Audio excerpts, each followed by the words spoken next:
guys. Ayan si Batang Tiaka. Ayan, oo. Magwawak-walk siya. Kailangan niyang maging fit ang kanyang body kasi lalaban siya sa Miss Grand Batang Tiaka International Philippines.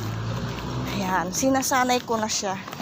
Tinitrain ko na kung paano ang mag-walk ng walking model.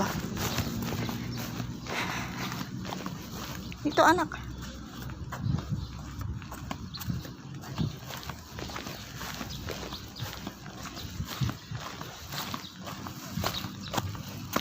Bilis. Mag-walk ka na. Paano ka mananalo sa sa Miss Batang Tiaka Grand International Philippines? Oh. Galingan mo Oh, ayan. Okay. Stop na. Magpo-post na siya. Photoshoot. Bye-bye.